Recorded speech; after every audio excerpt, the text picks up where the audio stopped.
This is just Zach and Spirit Show.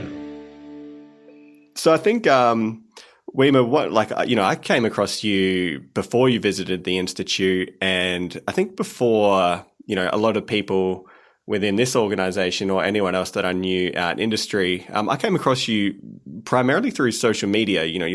I think you're extraordinarily good at promoting yourself and, putting your name out there and building that mental availability with everyone.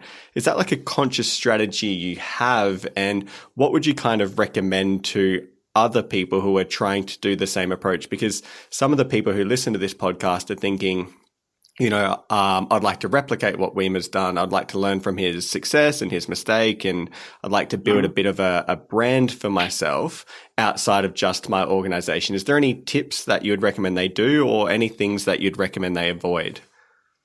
Well, yeah, I think I think I'm not so.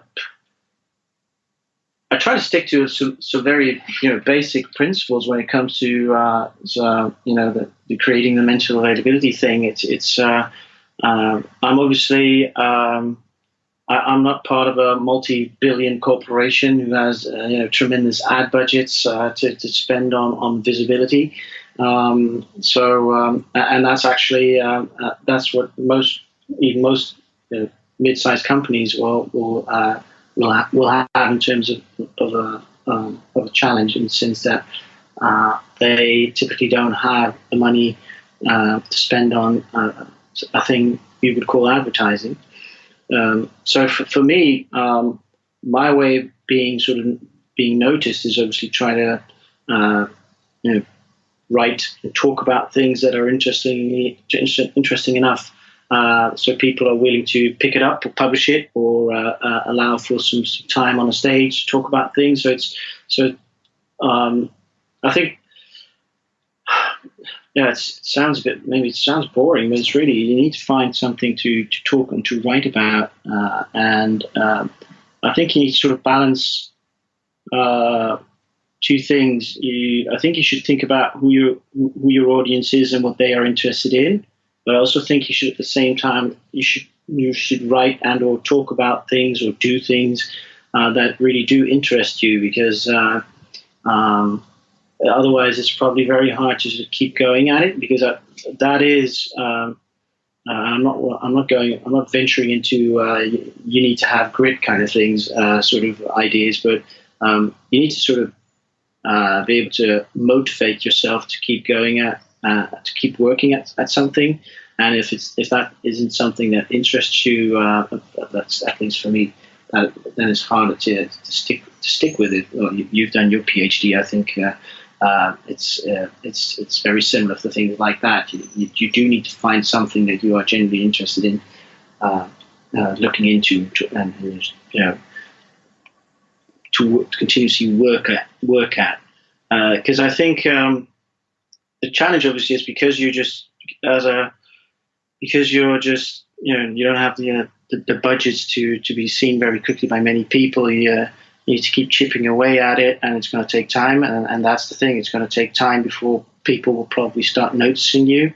And I think you just also need a little bit of luck of reaching some sort of, I would say, tipping point. And I think for me, Eat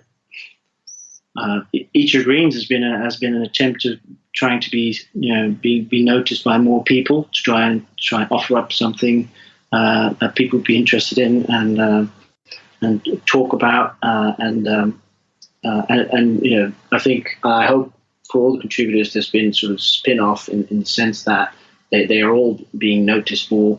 Some will need it more than others.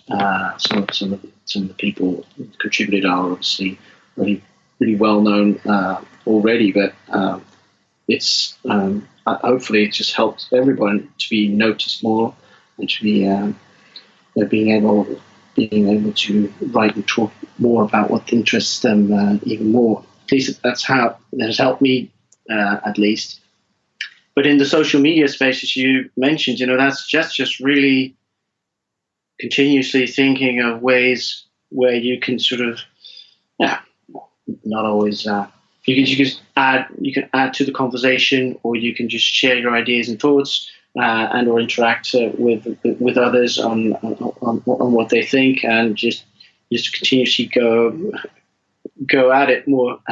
Keep going at it. I would say there's not a real big plan other than some very simple principles about how can I make sure that I'm being noticed more often. I do try to find places where I can be seen or heard, where I think there will be, where I think the audience will be sort of new. So just thinking about in terms of incremental reach, if you wish.